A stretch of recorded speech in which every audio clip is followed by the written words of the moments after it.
Nós estamos voltando com nossas lives depois de... Quantos dias que deu aí, Henrique? Uma Deu uns semana, 20 mais ou menos. dias? Umas 2 semanas. Acho que nem isso. Não chega a ser isso. Foi mais 3, na verdade. Não sei. Não lembro. O importante é que de volta, né? Não é mesmo? E Sim. como de costume, comecemos nossa apresentação. Eu sou Adriano Micotti, o único que esteve em todas essas lives. Todas. E vou passar agora para o Henrique fazer a sua apresentação enquanto eu saio rapidinho para resolver o problema técnico. Boa noite, pessoal. Tudo bem com vocês? Meu nome é Henrique. Voltamos aí, finalmente, né, com nossas lives aí. Ficamos um bom tempo aí sem lives, né? E também vocês têm que levar em consideração que a gente é um movimento que está começando agora, né? A gente tem vários, digamos assim, passes, né, para, tipo, fazer várias coisas que a gente tem vontade, até porque, tipo assim, muito do pessoal do JPL hoje é um pessoal, são membros menor de idade, né?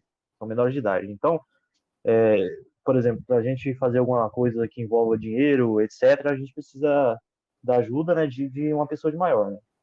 Porque a gente não tem conta bancária, etc., etc., né? Mas enfim, o importante é que a gente está voltando aqui, né, para as nossas lives. Dessa vez a gente mudou, né? Vai ser Estou de volta. Voltei. apenas 2 dias na semana, né? E espero aí que vocês curtam o conteúdo, que vocês assistam a gente, ajudem a gente aí, se inscrevam no nosso canal, deixem um like aí e comente também, né?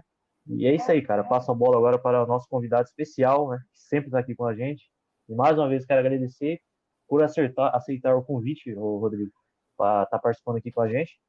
E fica à vontade. Muito obrigado, Henrique. Obrigado, Adriano, pelo convite aí que vocês fizeram. Para mim é um prazer estar aqui novamente. Bom, sou Rodrigo Reis, eu sou filiado ao Novo, sou também responsável pela Liga Cidadã e trabalho com informática na maior parte do tempo, e o restante é mais hobby, a não ser o trabalho social.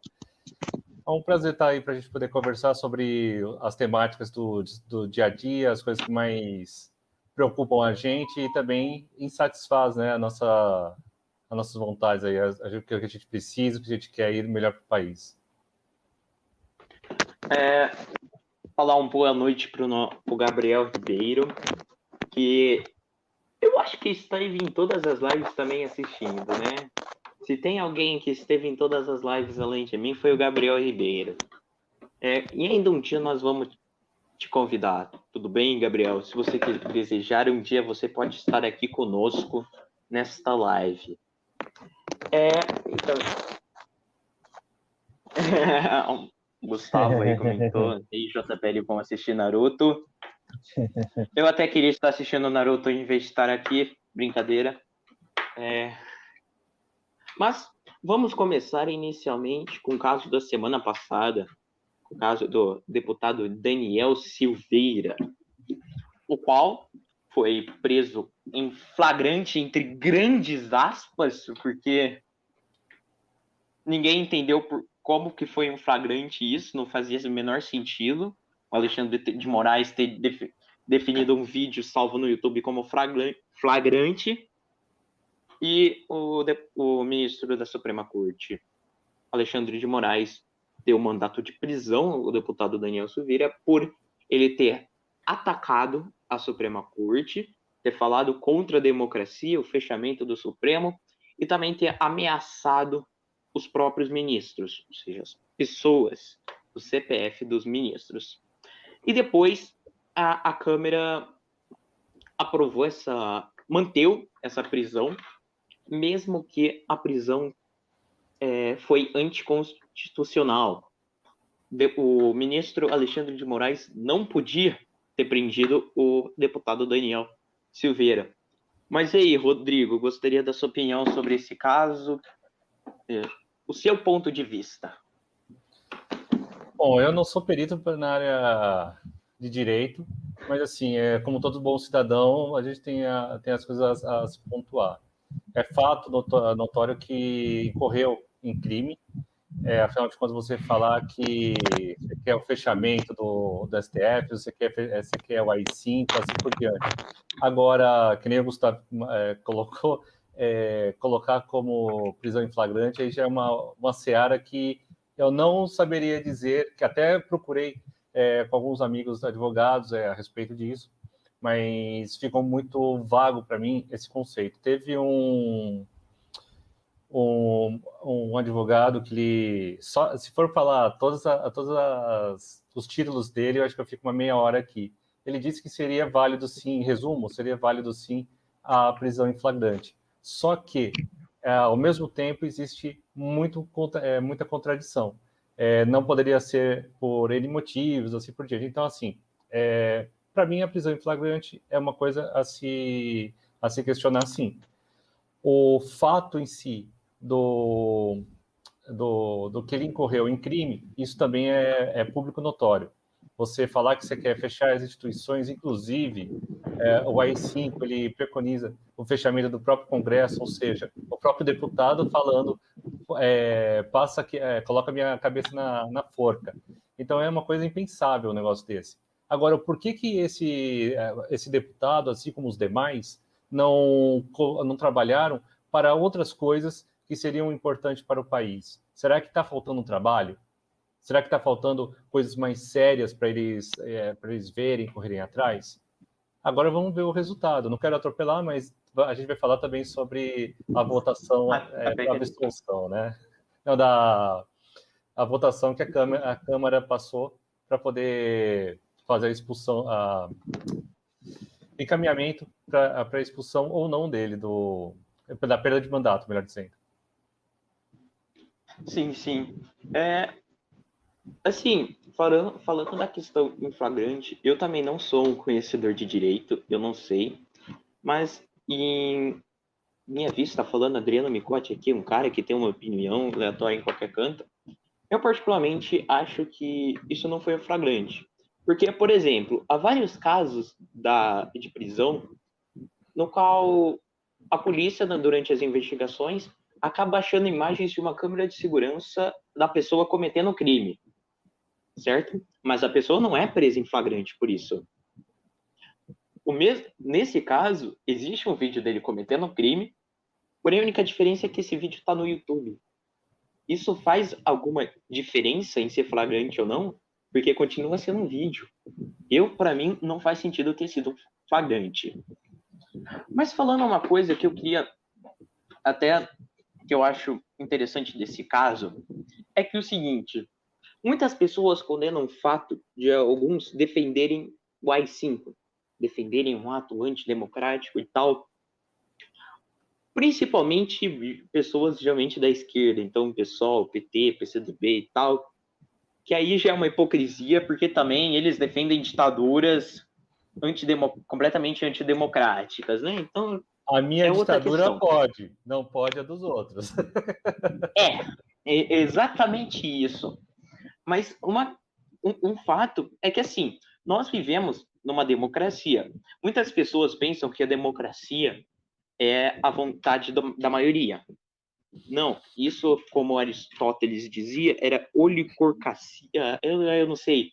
Alguém que está no chat, por favor, me pesquise para mim qual era o nome da ditadura da maioria, segundo Aristóteles, que eu não lembro o nome. Sempre esqueço também, ele põe o nome todo esquisito. No nosso Mas país, o conceito básico... O conceito da democracia é muito deturpado. Coloca que, por exemplo, a democracia é o votar em uma pessoa. Isso não é democracia, pelo amor de Deus. Isso Olha, democracia é basicamente você ter a liberdade de ter a sua opinião, independentemente se é a opinião da maioria, se é da minoria, se é uma opinião só sua e de mais ninguém. Isso, independentemente de todos os casos, numa democracia você pode ter a sua opinião. Inclusive, uma das opiniões que você pode ter é a opinião de ser contra a democracia. A democracia te dá o direito de ter a opinião que você quiser, mesmo que essa opinião seja contra a democracia. Então, eu particularmente acho que o fato de você falar contra a democracia ser um crime Para mim não é. Agora, atentar é outro caso. É o que não deixou de acontecer. Porque você está incitando pessoas a fazerem um ato, como se fala, né, antidemocrático. Então, por exemplo, ele é uma... Você está sendo basicamente um mandante de um crime. Exatamente. E, por exemplo, o que aconteceu nos Estados Unidos. O Trump, ele falou para o pessoal, vai lá e invade o Congresso. Não falou. Ele não disse isso em nenhum momento.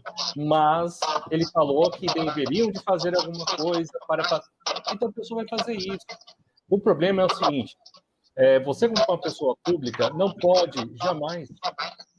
esse vídeo é meu ou está sendo... Ô, Jota, desliga seu microfone rapidinho enquanto você não estiver falando, que vai ficar dando interferência no seu áudio aí. Coloca um fone de ouvido, ô Jota, fica bacana também. Achei que era o meu aqui, que vira e mexe, está dando problema aqui, problema de junta. Então, mas o problema é que uma pessoa, ela é uma figura pública, ela tem que tomar cuidado com o que ela expressa, com o que ela fala, tá? Então, assim, precisa tomar o cuidado a forma como que se fala para a pessoa.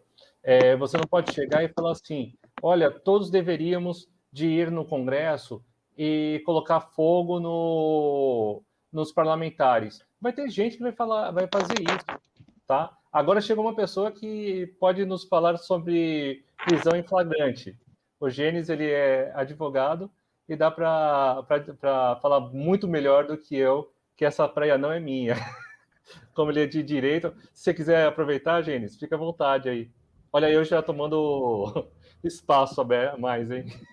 Gente, obrigado, desculpa chegar aqui. Faça a sua apresentação, Gênesis, e também fale um pouco para nós sobre a prisão do Daniel Silveira, que é o que nós estávamos falando, da questão do Alexandre de Moraes ter decidido que era uma prisão em flagrante e tal. Fale um pouco do seu ponto de vista como advogado. Primeiro, obrigado pelo debate, obrigado pelo convite, Rodrigo. Você é sempre antenado com essas coisas. Eu, obviamente, tenho uma posição muito contrária ao que a grande maioria aceitou como um discurso válido e respeito a opinião contrária deles, mas eu tenho uma opinião contrária mesmo discordando de todo o procedimento. E eu vou ser bem sintético no que eu objetivo falar. No meu entender, a Constituição ela não é esquizofrênica. Ela não colocaria um dispositivo legal constitucional permitindo, dando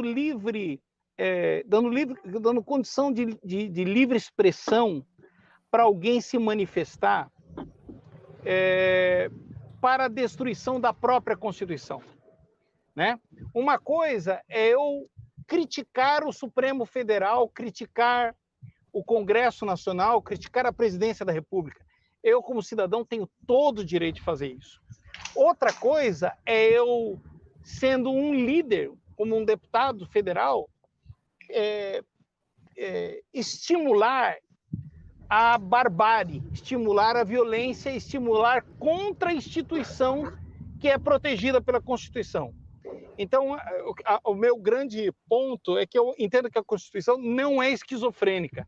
Ela não permite que usemos da liberdade de expressão e da liberdade de manifestação para destruir a própria Constituição. Esse é um posicionamento que eu tenho, com todo respeito a quem pensa diverso de mim. Eu defendo livre expressão, eu defendo totalmente a livre expressão, mas toda liberdade ela deve ser vista com o limite da responsabilidade. Quando eu falo que a instituição STF não presta para nada, ou quando eu falo que o Congresso Nacional não serve para mais nada, eu não estou atacando as pessoas que lá estão compondo. Eu estou atacando a instituição. E a Constituição não permitiria isso, no meu entender. Em relação ao flagrante, e aí nós temos algo novo no direito, de uma forma de forma que o direito de que eu estudei quando fiz faculdade há 20 anos atrás, jamais poderia entender isso. Por quê? Um crime praticado em rede social, em que os comentários continuam sendo de apoio à manifestação anticonstitucional, ele sai do flagrante ou não sai do flagrante? Isso é um debate. Na opinião do ministro Alexandre de Moraes, o flagrante continua. E por isso, estranhamente, realmente é uma inovação, se teria um mandado de prisão em flagrante, que são duas coisas que nunca existiram, mas nessa situação existiria. Você quer E explicar em relação ao STF, eu acho que, independentemente dessa questão do Daniel Silveira, ele tem... Eu divirjo do STF discordo do STF ser, ao mesmo tempo, vítima, promotor, juiz e do mesmo processo. Eu não consigo entender isso como válido, tá certo? Mas é fato que esse procedimento é permitido, é previsto na legislação. Então, assim, é previsto na norma. Então, eu não tenho como me opor a esse negócio, a não ser manifestando minha divergência. A PGR deveria apresentar, ser o acusador, a vítima ser o STF e o investigado ou apurado a pessoa que está praticando o dano. Mas, assim, é fato que existe, sim, uma divergência minha também em relação a isso, porque eu não concordo, mas eu respeito. Aí está a questão. Eu não concordo com a prática, não concordo com o procedimento, mas eu respeito a instituição STF. Desculpa se falei demais. Não. É o seguinte, né? O que acontece? Muitas pessoas erram em criticar a instituição STF, mas se esquecem que essa instituição foi feita para cumprir a lei. Olá. Dentro dos requisitos da Constituição. Tá me ouvindo? Tá me ouvindo? Tá. O que acontece? Então, elas esquecem que... Tá ouvindo? Estamos te ouvindo perfeitamente. Estamos te ouvindo, Henrique. Então, o que acontece? Essas pessoas, em vez de criticar os ministros lá dentro, né, as pessoas que fazem essa instituição, eu acho que... Você nos ouve, James? Estão ouvindo aqui? Tá ouvindo? Ou... Acho que não, pode continuar. Falhando um pouquinho, pode continuar, Henrique. Continua. Depois, em vez dessas pessoas criticarem os ministros que formam essa instituição, né? Porque a gente sabe que tem muitos ali que merecem mesmo críticas, né? Elas criticam a instituição, né? É como, por exemplo, como dizer, por exemplo, assim, a polícia é corrupta, tal instituição militar é corrupta. Não. Quem rege essa instituição, quem trabalha nessa instituição é corrupto. Não a instituição. A instituição foi feita para cumprir a lei. Não para ser corrupto, não para por exemplo, a lei está indo nesse caminho, em vez dos caras irem aqui, eles vão em outro caminho. Não. A instituição foi feita para cumprir a lei. Pessoas que estragam a instituição. Não a instituição se estraga. Eu vou fazer até uma comparação que eu poderia fazer aqui com o Rodrigo, por exemplo, se me permite. Fica à vontade. Uma coisa é eu falar que eu não gosto do Rodrigo, que é uma mentira, tá? O Rodrigo bacana, mas isso é só um exemplo. Outra coisa seria, por exemplo, falar mal da Liga Cidadã, que é dele. Que já é uma questão diferente, porque a Liga Cidadã não é só ele. Não sei se isso se enquadra como ONG, movimento, não sei. É uma ONG. ONG. Então, é uma ONG. Claro que no caso do STF você está falando contra uma instituição da República, outra coisa, mas... As pessoas não separam as coisas. É uma boa porque, comparação, exemplo, até. As críticas que eu faço e faço fortemente contra o Gilmar Mendes, por exemplo, é a atitude dele arrogante na época das candidaturas independentes, por exemplo. Ele falou que não poderia ter no Brasil candidatura independente porque as urnas não estão adequadas, não teria como adequar para a candidatura independente. Se ele tivesse na minha frente, eu ia falar assim, você é um estúpido que está se baseando em uma estupidez de um relatório ignorante. Por quê? Porque eu, como técnico de processamento de dados, eu provo por A mais B que é possível você, sem precisar mexer uma linha do código do sistema eleitoral, você pode ter uma candidatura independente.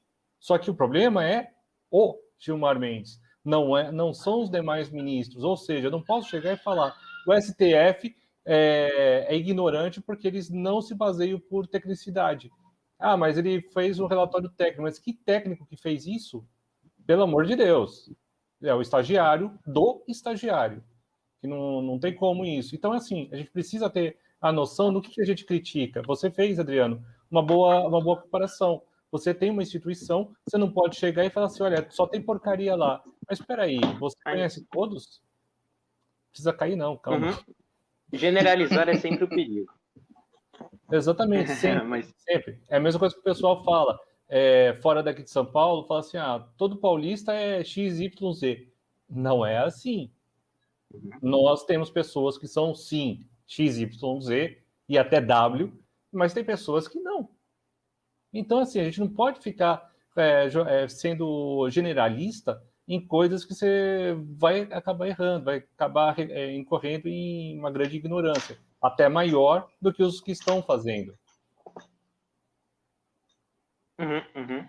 E uma coisa que na hora que o Gênesis falou, que eu queria deixar aí, que é só um ponto bem rápido, já vou encerrar em mim mesmo, que é o seguinte fato. Acabou que quem decidiu, vamos entrar aqui, esse caso de um vídeo no YouTube é flagrante ou não é uma coisa que nunca foi prevista em lei. É uma coisa totalmente nova. E esse caso cai na mão de um juiz, no caso do Alexandre de Moraes. Tal. Ele decidiu que aquilo é flagrante. Mas isso, nessa questão, há um problema. Porque pode ser que depois se torne flagrante, há uma lei de que um vídeo no YouTube é um flagrante, porque aquele juiz decidiu isso. Ou seja, a lei foi construída no que o juiz decidiu em um certo momento. No caso, isso aí se chama jurisprudência. O Gênesis, ele, se quiser me corrigir, porque assim, o que aconteceu, ele vai ser uma base para futuras decisões. Então, se alguém, por exemplo, colocar um vídeo no YouTube falando assim, olha, eu quero matar quero que matem o presidente. Então, isso aí você incorre um crime. E se esse vídeo ele perpetuar na rede, então quer dizer que ele está sendo flagrante. Seria isso, Gênesis? Não está carregando o suficiente para fazer o vídeo. Não. Engraçado que eu fiz o vídeo, eu acabei minha última frase.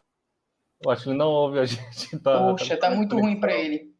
É uma pena. Desculpa interromper. Rodrigo Rei, prazer.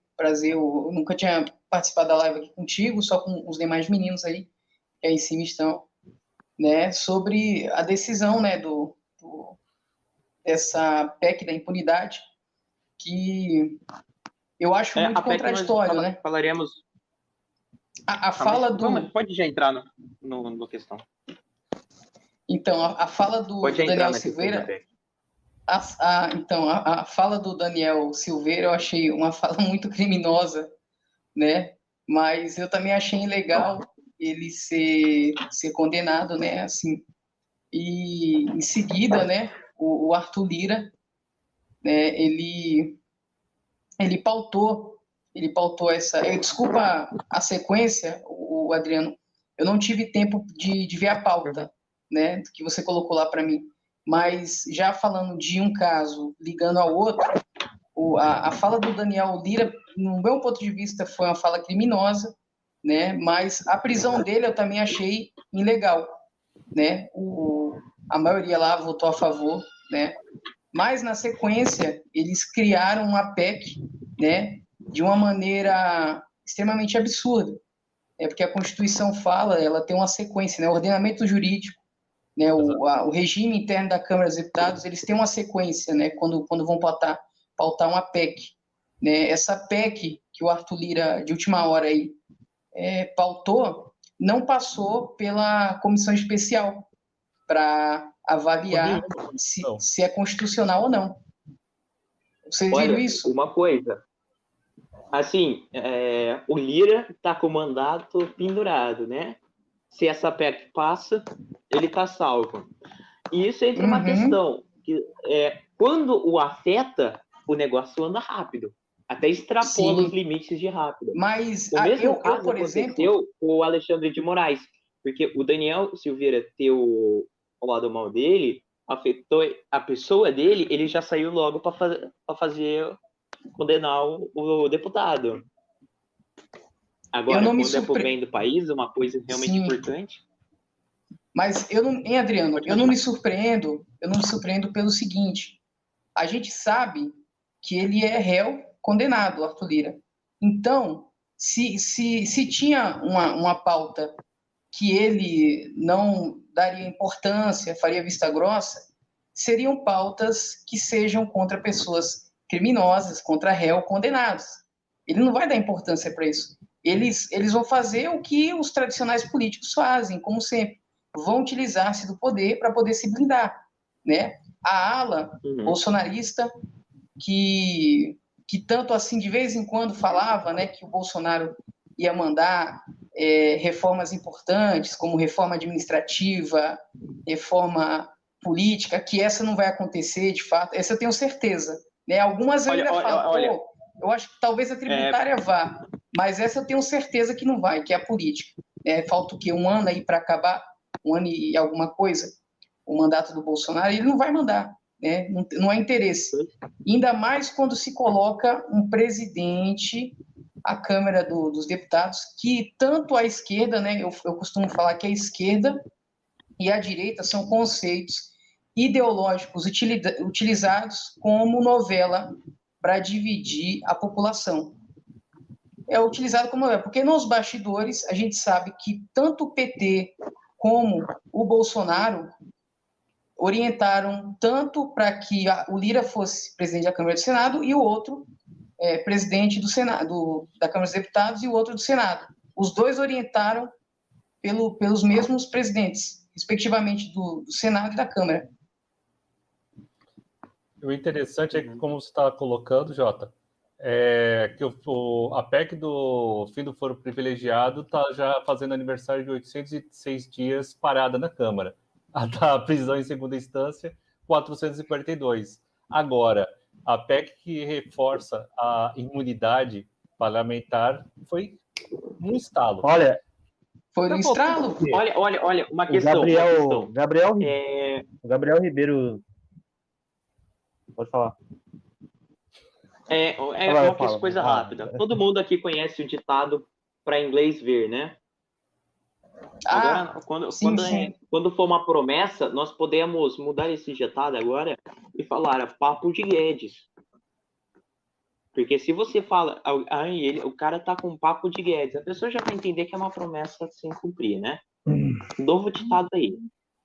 Gabriel Ribeiro disse, se a reforma administrativa e a reforma tributária fossem pautadas tão rápidas quanto essa PEC da impunidade, o Brasil estaria melhor.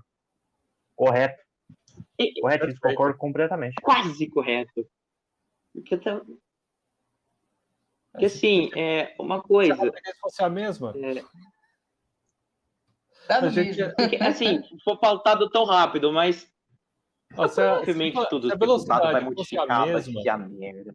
Nós teríamos aí já a discussão do fim da imunidade parlamentar, nós teríamos discutido a reforma política, reforma administrativa, reforma tributária, todas as reformas que a gente precisa.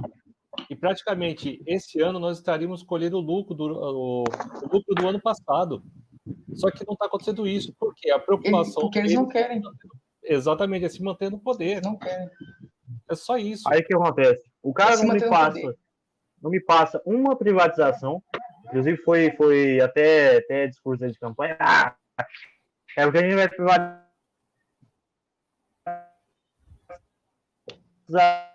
Vamos privatizar isso aí, tá ok? Vamos privatizar a TV Brasil. Opa, vocês estão me ouvindo? Agora sim. Acontece. É a minha, é a nossa. É a nossa. O que acontece é o seguinte: não passa uma privatização, não tem reforma administrativa, não tem reforma tributária, não tem nada. Cara, pra, tipo assim, é como um cara comentou, que eu vou ver se eu acho aqui, ó, passar reformas 2 anos, passar PEC de mega privilégios 2 dias. Realmente, Exato. em menos de 2 dias, 24 horas, né? E não foi Os caras avaliado não. a constitucionalidade dessa PEC. Então, Não. Foi tão rápido que extrapolou os limites de velocidade não possíveis foi pela avaliado. Constituição. Isso aí é Velocidade tirar. da luz. Desculpa a expressão, mas isso aí é taxar o brasileiro de É o que burro. acontece, os caras não. Porque você mandar uma coisa dessa magnitude, né, que a gente sabe que vai blindar eles, e a gente tem que pressionar.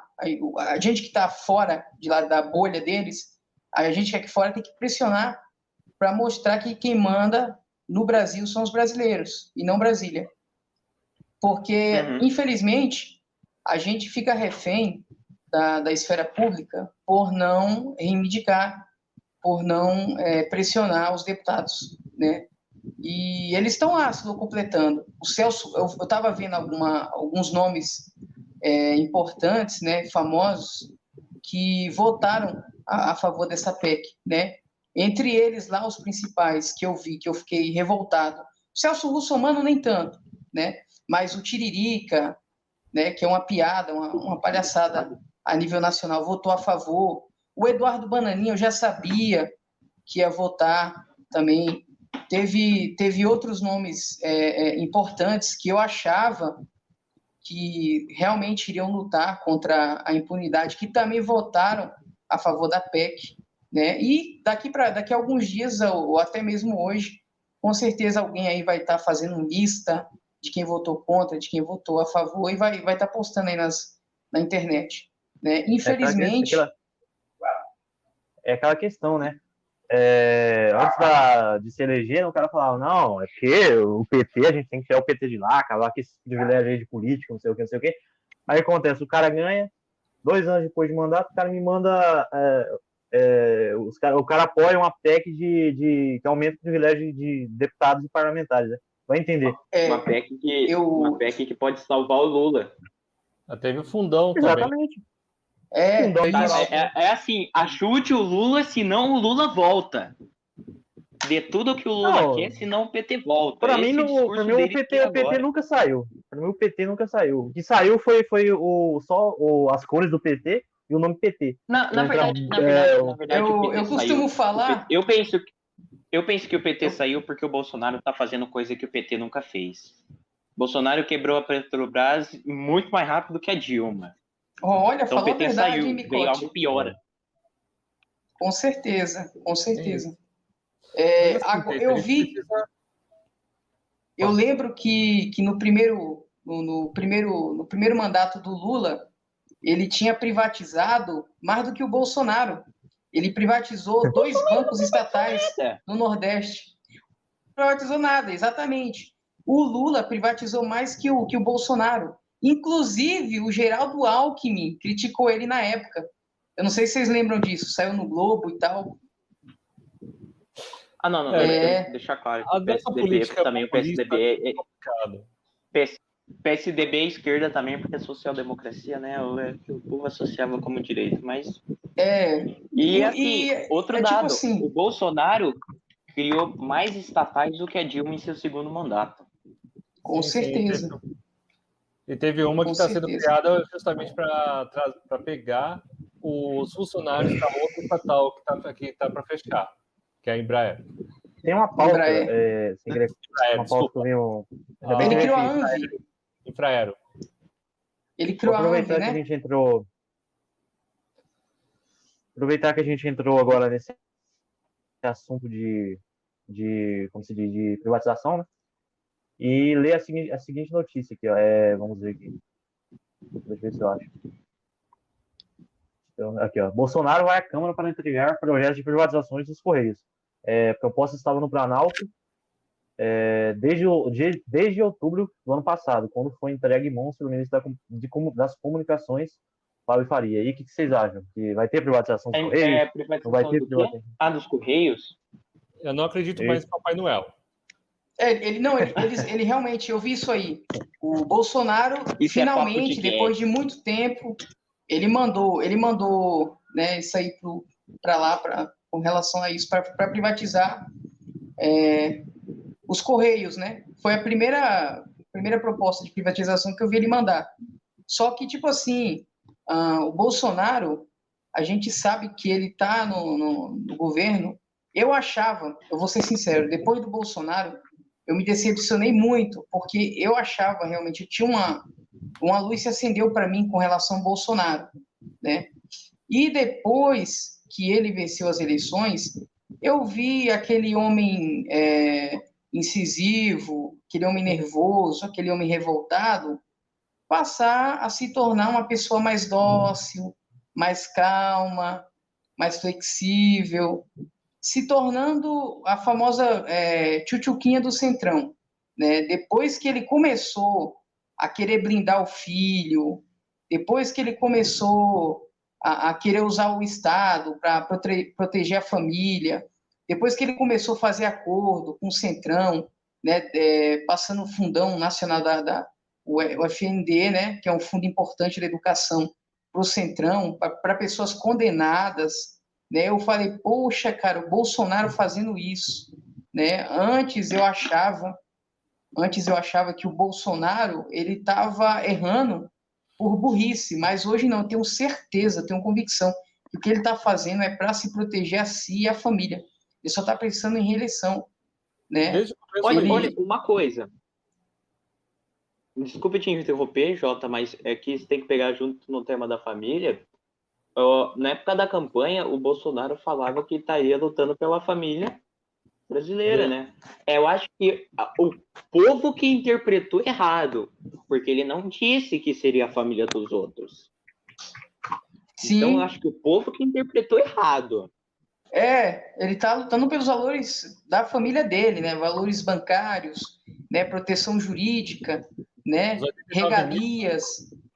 Né? O Rodrigo Rei, ele é do Novo, né? O Novo acho que é um dos únicos partidos, né? Conservador liberal, Rodrigo?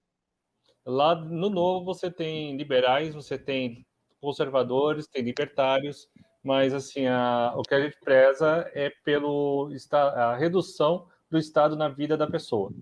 Então maior facilitação para você conseguir viver, porque hoje não tem condições de você pagar mais imposto do que você ter dinheiro para você mesmo. Eu vi a definição do PSL, né? Eu vi a definição do PSL e do Novo como conservadores liberais, só que tem essa ala também que você falou aí dentro, né? Esse pessoal que pensa assim. Conservadores e liberais. Agora, os liberais. Os dois, você não fica dá. uma discussão complicada, que nem a gente teve na outra. Entendi. Aqui. E, tipo assim, eu vejo muito, né? Tem bons deputados no PSL, né? Tem bons deputados lá no PSL. Só que, tipo assim, tudo que o PSL prometeu, até falei com o Henrique numa chamada, tudo que o PSL prometeu, eu vi o Novo cumprir. Tá entendendo? Então, o Novo realmente trouxe muita novidade com relação a políticos no Brasil. É um dos partidos mais alinhados, se não for o mais, né? Acho que dos que eu vi é o mais alinhado até agora, né? Os demais é tudo farinha do mesmo saco. E o Novo foi o único partido assim que realmente eu vi uma quantidade expressiva de deputados, né? Tanto é que recentemente eu vi quando o Partido Novo orientou contra a prisão do Daniel Silveira, até o João Amoedo lá achou ruim, discordou.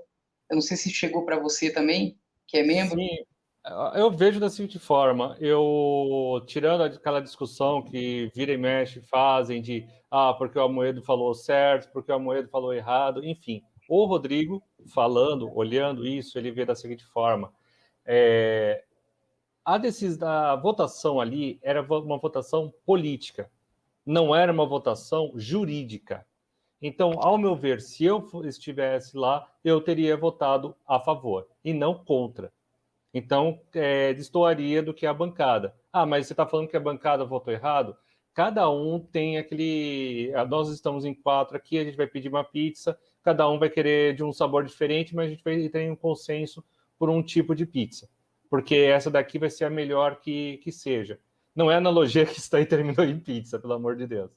Não, mas é bom que a gente grava fácil. Pois é. Então, assim, a gente tem, a discussão, né, da bancada foi essa, de fecharem contrário à manutenção da prisão dele. Então, assim, venceu os outros que votaram a favor. Então, ele continua preso lá onde ele deve de estar e ainda continuar por um bom tempo.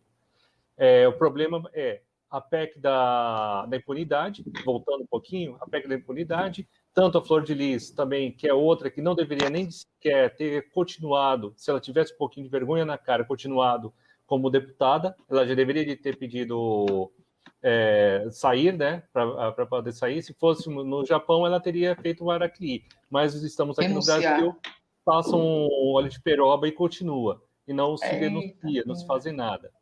Então, assim, os nossos políticos não têm, uma boa parte, a generalização, né? Uma boa parte a gente não tem a ética e nem moral para poder estar onde estão, seja em qual esfera for, tá? Porque tem muito deputado, tem muito senador, tem muito vereador, tem no executivo, então, nem se diga.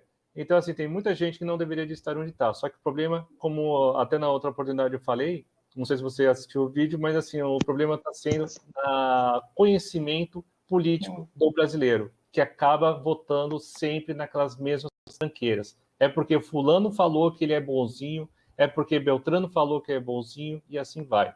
O Daniel, por exemplo, ele está indo para o PTB. Ele está saindo do PSL para ir para o PTB. PTB de quem é? Você lembra dele? Do coitadinho que apanhou do armário? Eita, penga. Ai, do PTB, qual é o nome do cara? Roberto Jefferson. Roberto Jefferson, né? O que gosta de falar das pessoas que têm boca de veludo, né? Exatamente. O armário caiu no rosto dele uma vez, né? Então, Roberto Jefferson também é condenado, né? Exatamente. Olha, mas uma coisa que eu quero colocar aqui, muito interessante, falar da PEC, da impunidade que eu estava falando antes com vocês, antes da live, que é o seguinte: tem muitas pessoas preocupadas. Nossa, a partir de agora, os deputados não poderiam ser caçados por crimes não relacionados ao mandato, exemplo, Flor de Lis. Também não poderiam ser caçados por crimes cometidos antes do mandato, exemplo, Flávio Bolsonaro. As pessoas estão preocupadas com isso e tal, mas eu quero fazer algumas perguntas para vocês. Flor de Lis está presa, mesmo tendo sido mandante do assassinato do marido? Por quê? Por causa da bendita... Nossa, fugiu o nome agora. Gente do céu. Foro privilegiado? Isso, por causa do foro. Isso é um absurdo, foro privilegiado. É um absurdo, cara.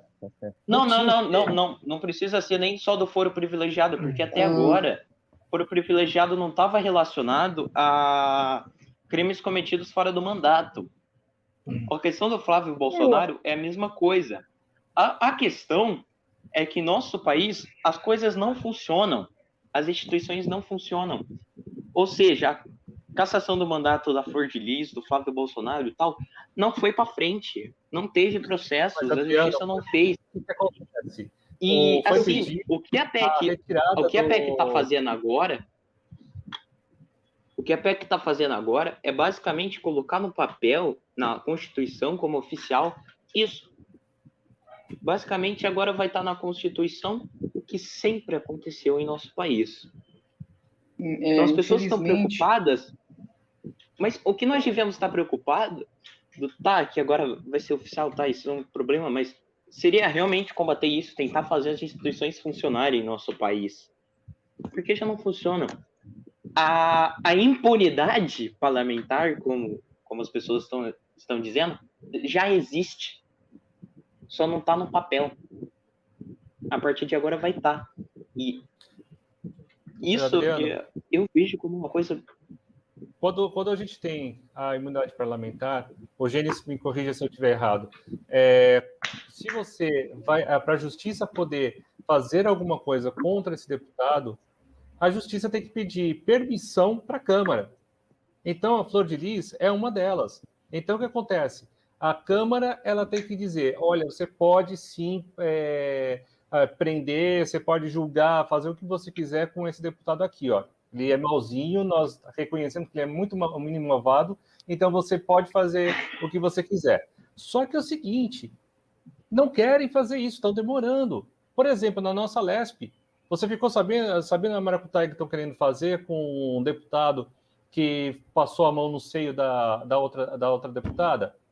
Estão fazendo, né? Isso, estão fazendo articulação. Nossa, essa história é antiga. Não, é antiga. Foi no mês retrasado, praticamente. Então, em assim, dezembro? Nossa, mas eu nem lembrava disso também. Pois é. Então, assim, você tem situações onde, por causa do foro privilegiado, você não consegue punir de forma exemplar. Para mim, não tem que ter foro privilegiado do modo que nós temos hoje. E outra, tem que ser muito restrito essa história do foro privilegiado. E não é para uma coisa tão abrangente. Quer dizer que um deputado pode chamar o AI-5, pode matar, pode fazer o que for, e não vai ser punido? Não, ele tinha que ser automaticamente cassado. Para mim, ele tinha que ser automaticamente cassado. Sinceramente, porque não dá. Para mim, não foge da moralidade e foge muito mais da ética do que ele deveria de fazer ali. O que você acha, Gênesis? Depois de cair umas 2 vezes? Cara, ó, caiu a conexão, caiu o celular no carro, caiu a bateria, caiu tudo. Só faltou eu. O país é uma maravilha, né? Brasil caindo. Tropeçar aqui saindo do carro, né? Na verdade, essa questão, o Adriano fez uma pergunta muito interessante, que é a mais comum, que está tendo muita gente discutindo isso nas redes, né? Mas é a Flor de Lis. É um absurdo também. Não é porque eu endosso que o outro tem que ser preso que eu tenho que... Pelo contrário, tá todo mundo errado. A Flor de Lis é um caso que a Câmara não se meteu, porque ela teve a autorização para ser presa, mas ela não foi cassada. Por quê? Porque o ano passado inteiro não tinha a comissão de ética instaurada na Câmara Federal. Por isso. Agora instauraram rapidinho para tratar o assunto do Daniel Silveira, e aí lembraram, caramba, tem o problema da Flor de Lis também. Estou sendo irônico, obviamente, porque tinha um pedido, tinha que, inclusive, seguir uma ordem de pedidos pela ordem cronológica. E o dela também vai ser cassada. Ixi, mas tem certeza que foi um assessor que lembrou disso, assim, tem isso ia acontecer, porque se depender de deputado, pode ter isso, então, eles estão nem aí. Só que eu falei aquela hora, desculpa, viu, gente? Eu falei, eu nem sei o que vocês acharam da minha posição naquela hora lá. Achei uma fala válida. Excelente. Foi válida. Só não deu para finalizar devido os problemas técnicos que teve dentro do carro, né? Então, o que você falou, Gênesis, é interessante porque tem uma cronologia. Só que se não existisse foro, essa cronologia ela seria muito acelerada, entendeu? Infelizmente, o ordenamento jurídico no Brasil não é cumprido, porque o artigo 5º da Constituição Federal, que no ordenamento jurídico está lá em riba, está no topo da pirâmide, ele não é respeitado, infelizmente. Porque se todos são iguais perante a lei, o próprio foro privilegiado, ao meu ver, já descumpre o artigo 5º da Constituição, que diz que qualquer um é igual perante a lei, sem qualquer distinção de raça, sem qualquer distinção de classe social, entendeu? Infelizmente. Hoje, de uma mais uma hipocrisia geral, no país da hipocrisia, né? Sim. Eu penso o seguinte, a justiça, ela deveria ser assim, colocar na balança sem olhar para quem, tá entendendo? Mas, infelizmente, existe uma estátua na frente do STF assim. Não, quando ela vê um marqueteiro, quando ela vê um político passando com a mala cheia de dinheiro, ela faz assim, Tá entendendo? Infelizmente. Deixa eu só fazer um comentário em relação ao foro privilegiado. E é importante a gente entender a história para saber o porquê disso. Estávamos vivendo um regime militar em que as pessoas eram presas por expressar opinião. E a lógica, inclusive o Novo teve uma manifestação do Manhattan falando do deputado Marcelo de Azevedo, na época do AI-5,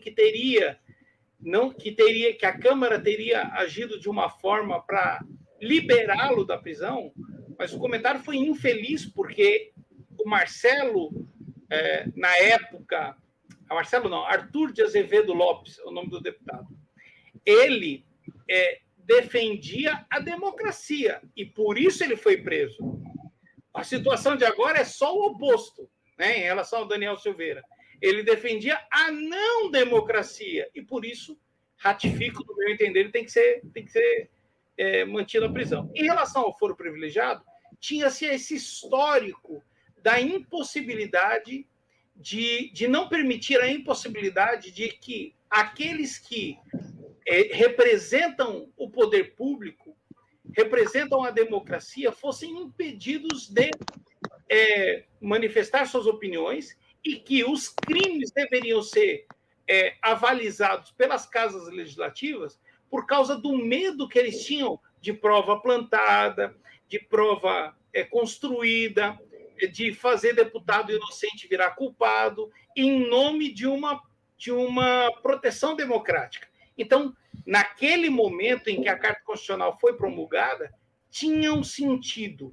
Ele só foi estendido demais aos procuradores. Hoje são mais de, acho que 25 mil pessoas no Brasil que têm direito a foro privilegiado. Você sabe quantas alterações foram, Gênesis? Se você souber, eu não sei quantas alterações o foro privilegiado sofreu de lá, desse período do regime até hoje. Nenhuma.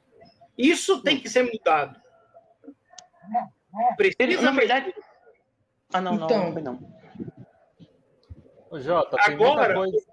o que há hoje, que está cortando é a medida que está sendo trazida à tona hoje, a toque de caixa, para justificar aqueles deputados que teriam ido contra a prisão, a favor da prisão do Daniel Silveira. Por quê?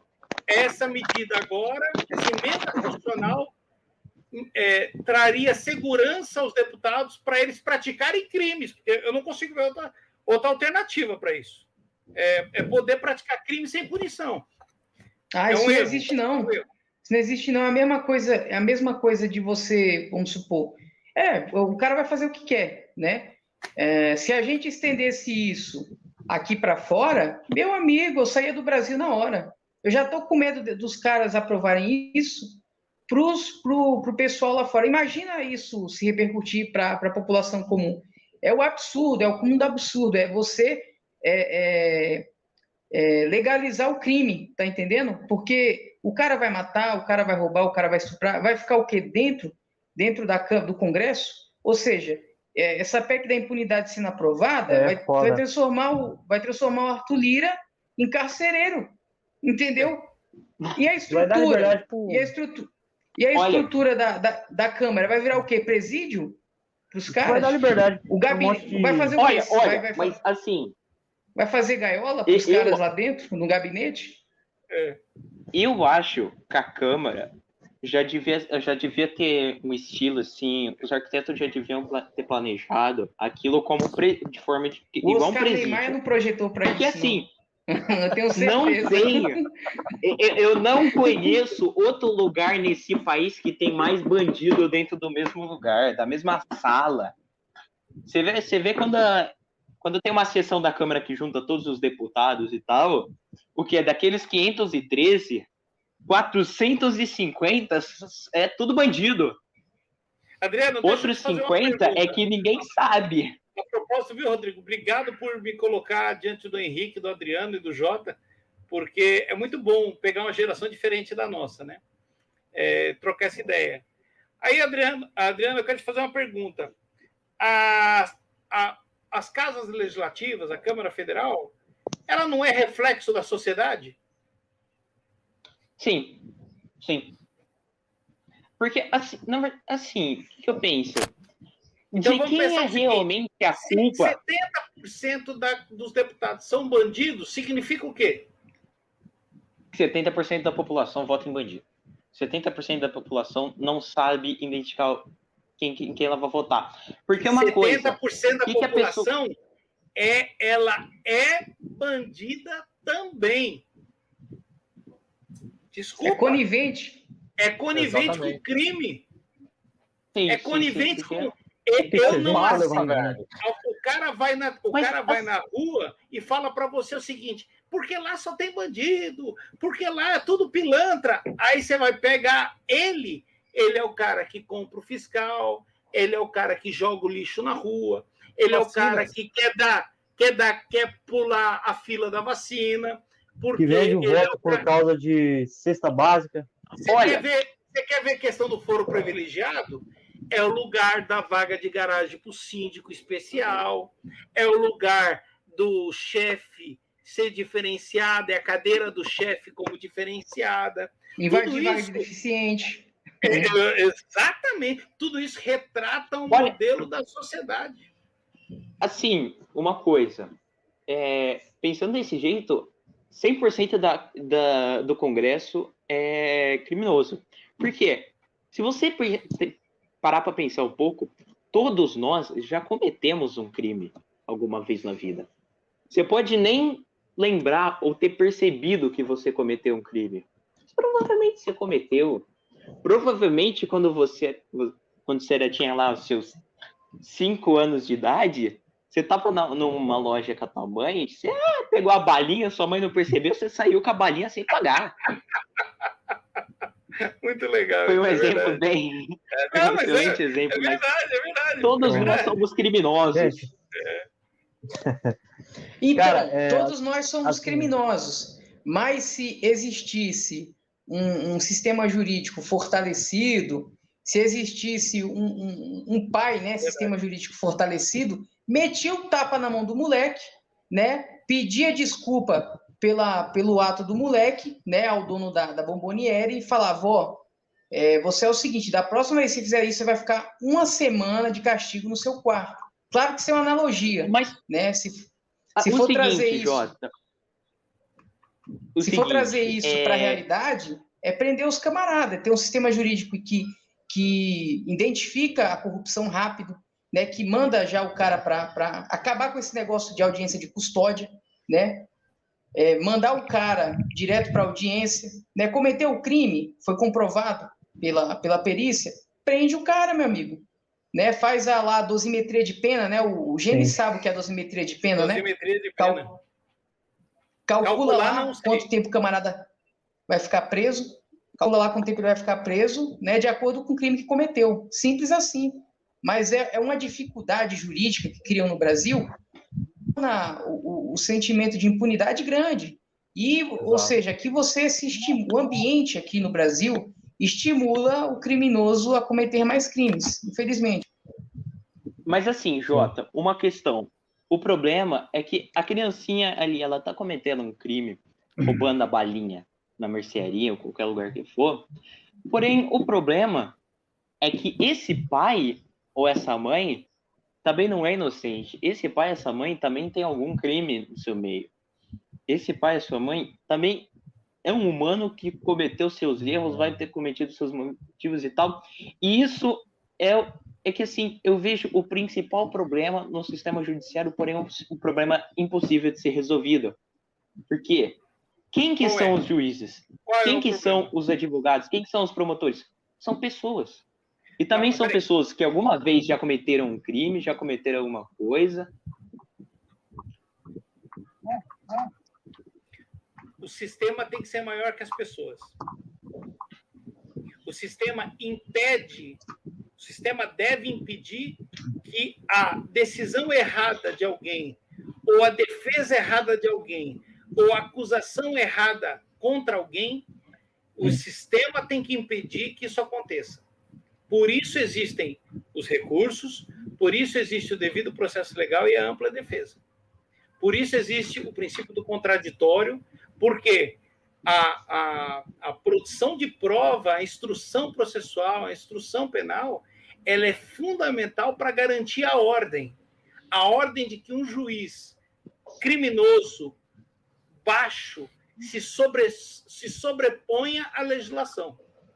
Nós temos isso no Brasil, infelizmente, não da forma que deveria, mas o sistema é bom. O sistema é claro.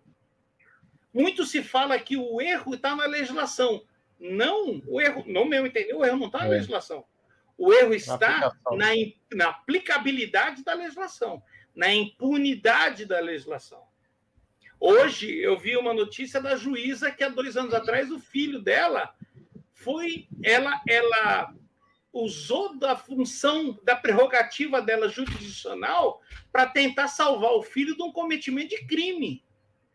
E o que ela ganhou? E o que ela ganhou? Ela foi expulsa do Tribunal de Justiça hoje, mas ficou aposentada. A expulsão do Tribunal de Justiça significa aposentadoria compulsória, ou seja, ela vai continuar ganhando ao mesmo salário que ela ganhava na ativa sem trabalhar.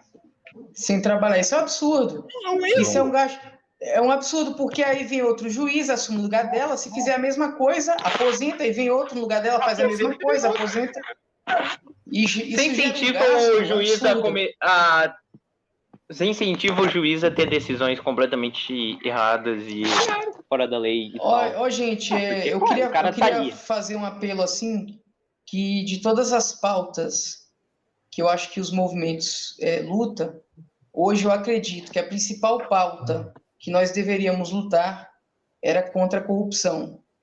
Criar um ambiente de luta, de batalha intensa contra a corrupção no Brasil. Que, infelizmente, quando muitos chegam lá no poder, né, que ficam presos na bolha, acabam não fazendo. Né? Eu sei que lá dentro, no poder legislativo, tanto no poder executivo, que eu acho que tem menos ainda, quanto no poder judiciário, tem muita gente honesta, muita gente boa, que realmente se interessa por isso e luta em prol disso, né? Porque eu acredito que só quem tem princípio de verdade é que vai continuar lutando, quer seja aqui fora, quando assume algum cargo público lá dentro. Eu conheço, tem um camarada chamado Cláudio Abramo. Alguém aqui já ouviu falar? Sim. Não. Ele é o presidente do Transparência Brasil. Né? Ele está unido com promotores, com juízes, né? Ele já sentou com historiadores, cientistas políticos e etc. E ele luta diariamente, esse camarada aí, para que o Brasil tenha realmente projetos e soluções, né, contra a corrupção. E existe, né? O que não existe é a aplicabilidade disso no poder público. Existe solução? Existe. Mas as soluções precisam ser pautadas com mais ênfase, com mais força no poder público. Porque enquanto não houver, de fato, o combate à corrupção, você pode tornar as coisas mais liberais, o mercado mais livre, mas enquanto o ambiente for favorável ao crime, à impunidade, a crise ainda continua. Perfeito. Mas, assim, uma questão Pessoal, que... importante é que, não, deixa eu colocar como último ponto, é que todo mundo se diz contra a corrupção, certo? Você vê deputado que é condenado falando que tem que combater a corrupção e tal, que eu acho um absurdo. Mas o importante é que as pessoas têm que ter caráter, né? Alguns falam que o poder corrompe o homem, né? Mas o poder revela. Esse é o verdadeiro absurdo, né? E aí, o poder... Deixar para as pessoas que estão nos assistindo. O poder nos revelará pessoas realmente de bem ou pessoas de mal?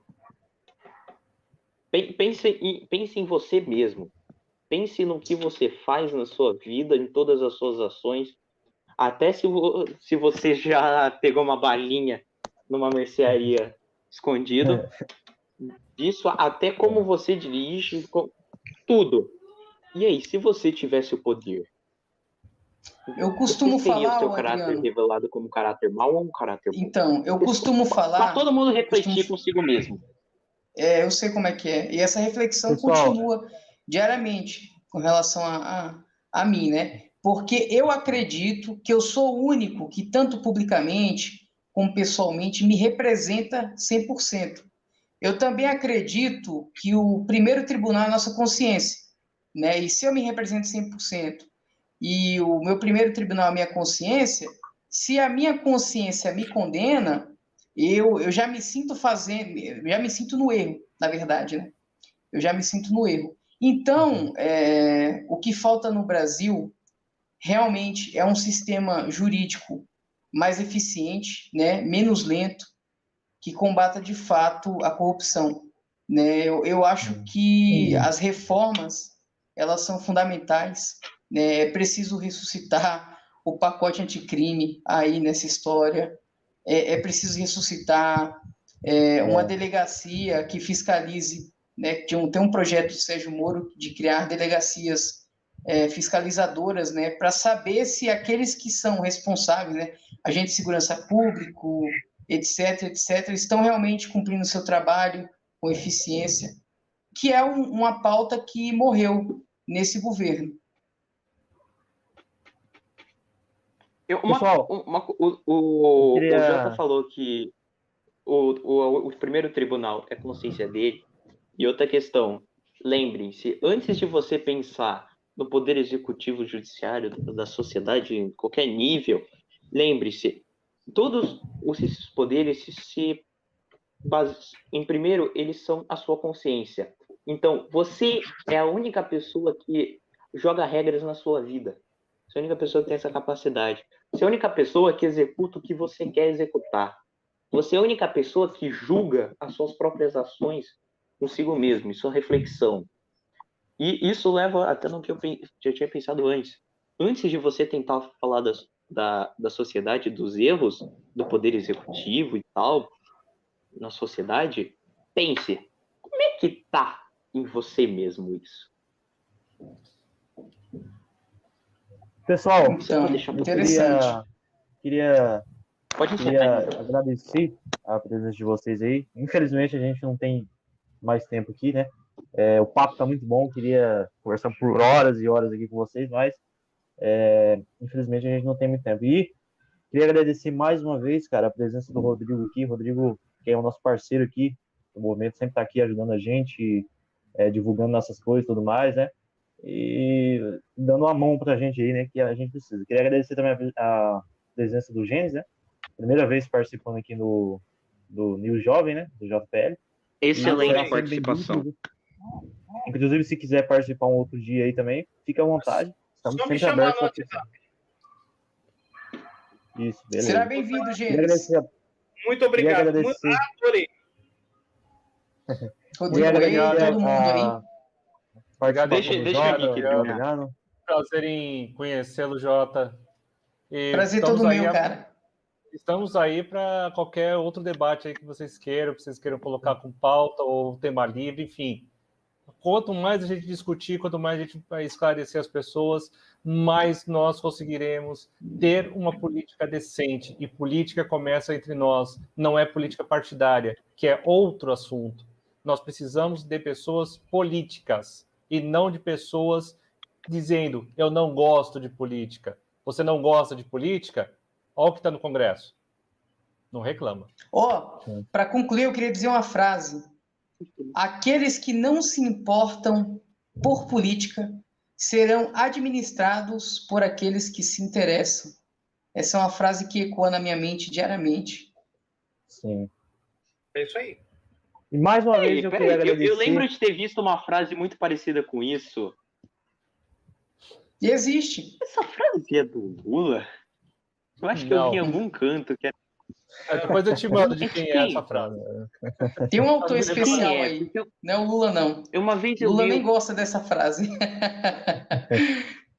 Não, eu não sei. Provavelmente eu estou associando coisas diferentes. Eu vou. Outros a Platão. Eu queria mais uma vez. Então eu tô associando coisa diferente pra caralho. Aí, né? E agradecer a presença do pessoal que participou no chat aí, comentando, interagindo com a gente aí, curtindo a live, compartilhando, isso aí. Vocês são nossos pilares, né? Aí, vocês comentam, curtem nosso trabalho aí, compartilhem nossas lives aí. Vocês ajudam a gente a se manter e crescer. Então, galera, é isso aí. Um abraço para todo mundo aí. Até o próximo episódio, como diz o Jota, né? Pode terminar. Tamo junto. Muito obrigado. Tchau, gente. Prazer.